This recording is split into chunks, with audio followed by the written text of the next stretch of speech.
Okay, let's start example number 2 by writing what we know, the given.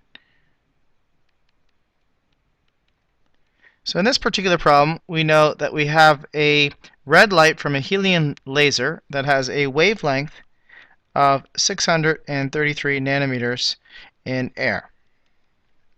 We also know that that wavelength of that light in this jelly-like fluid in your eyeball, called the vitreous humor, is 474 nanometers. So we'll just write lambda f for fluid here. We're asked to calculate the index refraction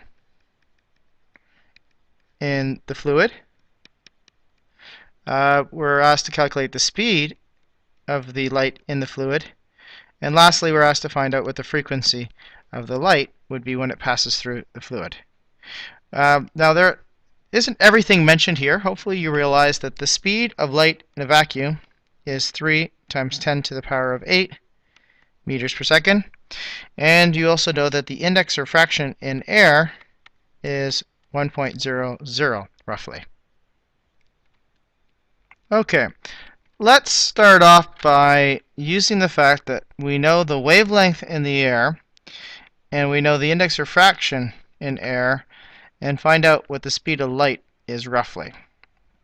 We know that the index refraction is equal to the speed of light in a vacuum divided by the speed in the medium.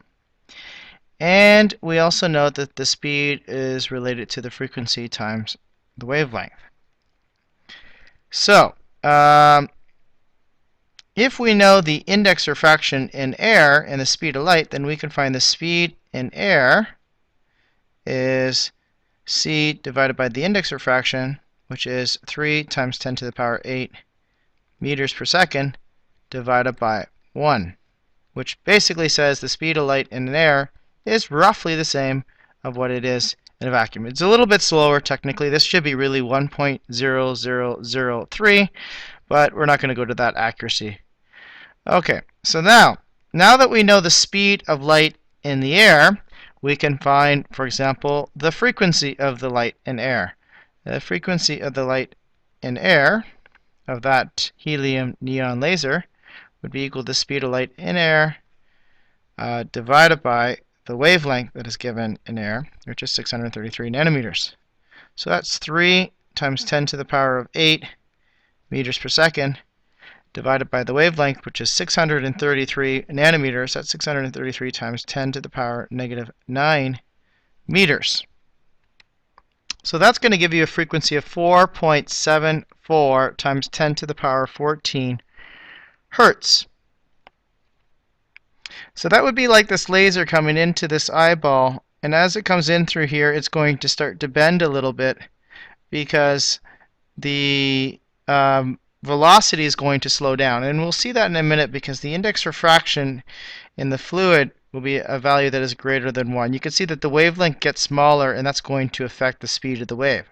But there is one quantity that doesn't change when the wave goes from one medium to another, and that is the frequency. If you go back to the previous page, you'll see that we discussed that when a wave goes from one medium to another, such as air into water, all right, the wavelength decreases. So the wavelength in the air is lambda air here, and the wavelength in this water, lambda water, has decreased. And that is due to a change in the speed of the wave, which is affecting the index refraction. But there is one quantity that doesn't change, and that's the frequency. The frequency doesn't change. So it's kind of like the color of the laser. If it's red, like it's going to be still red when it goes into the water. So the frequency does not change of the wave. The speed will change and the wavelength will change, but this will remain constant as it travels from one medium to another. So that means that the frequency within the fluid is exactly the same as the frequency in the air, which is 4.74. There is no change in the frequency. Okay, now that we know the frequency in the fluid, all right, and we know the wavelength in the fluid here, then we can find the speed, because speed in the fluid is equal to frequency in the fluid times the wavelength within the fluid.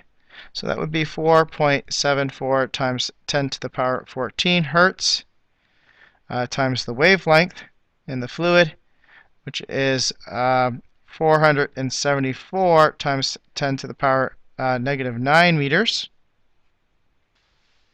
So this is going to get you a speed of 2.25 times 10 to the power 8 meters per second. So it looks like I have these answers off slightly. That should be 2.25 and that be 4.74.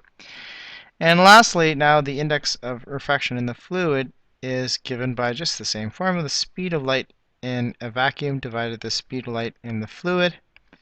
So that's 3 times 10 to the power 8 meters per second divided by 2.25 times 10 to the power 8 meters per second. And this will give you an index refraction of 1.335, which rounds off to 1.34. And that's it for example number 2.